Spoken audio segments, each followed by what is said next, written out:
yesterday, I started to start my live and started getting texts from a family member, and so I decided to drop the live. Family comes first, but we are back. It is a beautiful morning. The sun is shining. The sky is clear. It's going to be a great day. Yesterday, we went out to dinner with a friend that's visiting. We still have my brother-in-law here too as well. And we went to a different Texas Roadhouse. And what was nice about this Texas Roadhouse, one of the things that was nice, is they didn't have the loud line dancing.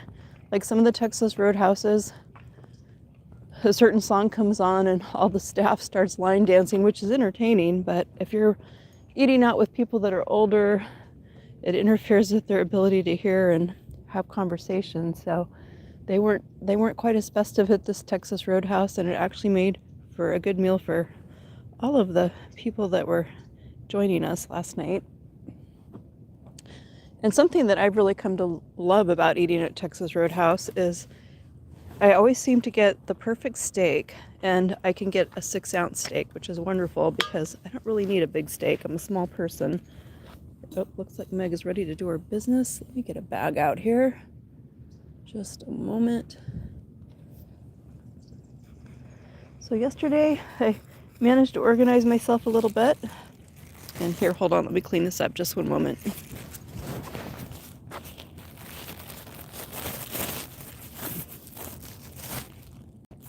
What a good girl you are. What a good girl.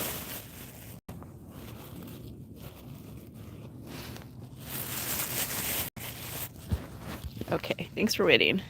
We had to pick up after our puppy. We don't pollute, right? There's a trash can up there, which is nice. But yesterday I managed to organize myself a little bit, and I made it out to the grow room. I had taken a lot of trays out and transplanted cruciferous stuff out into some of the satellite garden beds in our yard.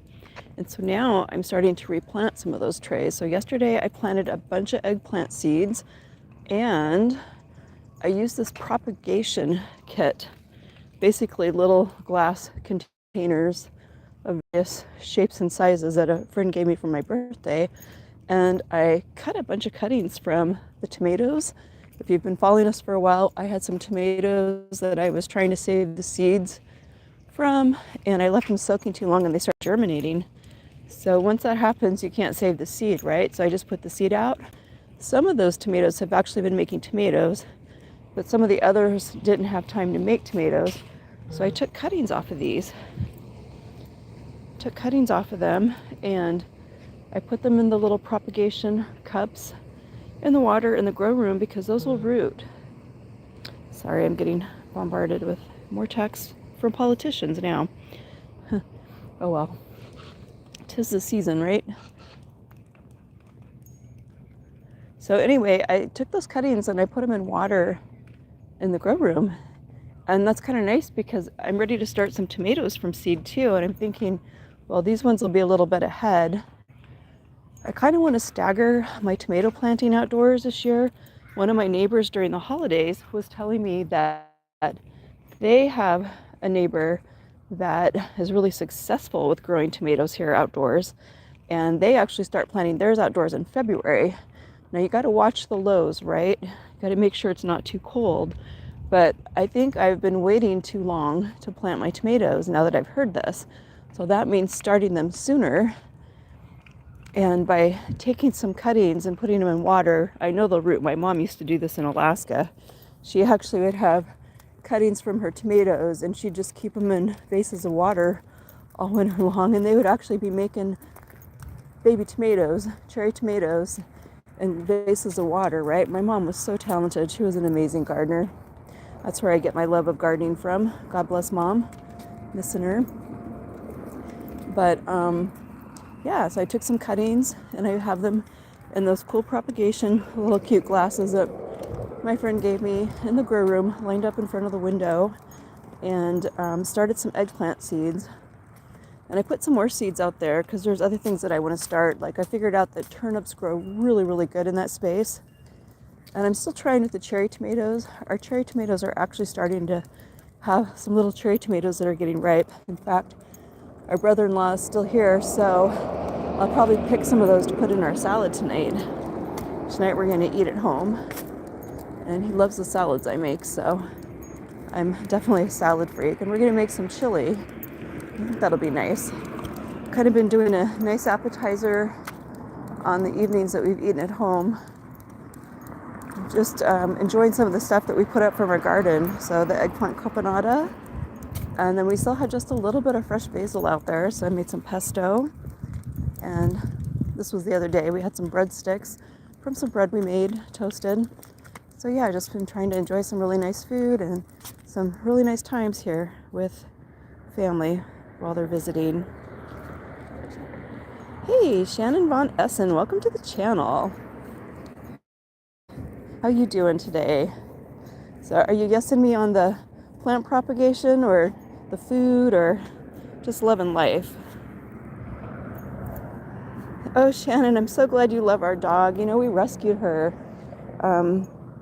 We had a dog that we loved for years that passed, and we didn't know. We were so heartbroken. We didn't know if we were going to get another dog. And so 3 years ago, we decided we were going to have another dog.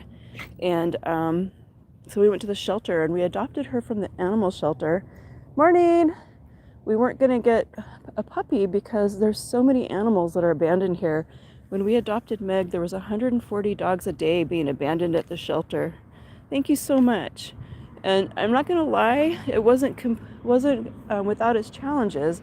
We'd never had an animal that was abused and mistreated before. When we got her, she was emaciated. She's literally gained 30 pounds. So you can tell how underfed she was just by how healthy she looks now. She gained 30 pounds and she looks fabulous, right? But she was starved, beaten, mistreated. And so she had a lot to overcome. She had a lot of trust issues. But it just took hours of sitting with her, not touching her, just talking to her. And she's turned out to be a wonderful dog. And she's very protective of me too. So I guess she's paying me back for my kindness, right? And she's just a wonderful dog. She doesn't get into stuff. She's really content to just go lay on her bed if you're busy, you know, like if you're out of the house. So somebody that had a career could actually have a dog like her because she can manage herself during the day. But yeah, we're retired, so we were able to take that on, you know, rehabilitating an abused animal. And she's wonderful. And thank you. Thanks for the love out there, and thanks for the thumbs up. And I've always had dogs. I love dogs. They're wonderful companions, and I would say that most dogs are better than most of the people that you meet. Not that there aren't a lot of great people out there. But Miss Meg and I and Mr. Painter, we just have a great life together. So thanks for the love on that. So we get out every morning and go for a walk. She gets a walk in the evening too. A short walk in the evening. Evenings are dark and cool here now, but Mr. Painter does the nighttime walks, which is nice. I do the morning walks most of the time. Sometimes he joins me, just depends. He's had some problems with his knees lately, so we're hoping to get that going better for him. He had his first gel shot of a series, so fingers crossed, prayers sent up for Mr. Painter. Thank you. But it is a beautiful day here in the desert of southern Nevada. We're actually having highs of 70s and lows of 40s this week. So I haven't had to use any heat in our growing room either, which has been wonderful. Plus we have a worker who's been finishing the exterior for us. It's amazing what adding a little bit of insulation, come on baby, come on. Adding a little insulation did. We might not even have to use any heat out there at all this winter, which is nice. You know, saves money. And that'll probably help with the air conditioning in the summer as well. Because in the summer, we definitely have to have an air conditioner going in that space. Right now, I'm able to keep the window cracked, which is good for controlling the humidity. This is a sealed building, so it's a little different than a grow house. Has some unique challenges. I mean, it is a grow room. It has some unique challenges compared to like a greenhouse. Greenhouse, you have more airflow and like, you know, leaks as far as like humidity can get in and get out, right? And temperature. But this room is sealed. So yeah, it's been a great learning experience, and it's wonderful because we have a bunch of peppers growing out there right now. She just loves to dig on the grass.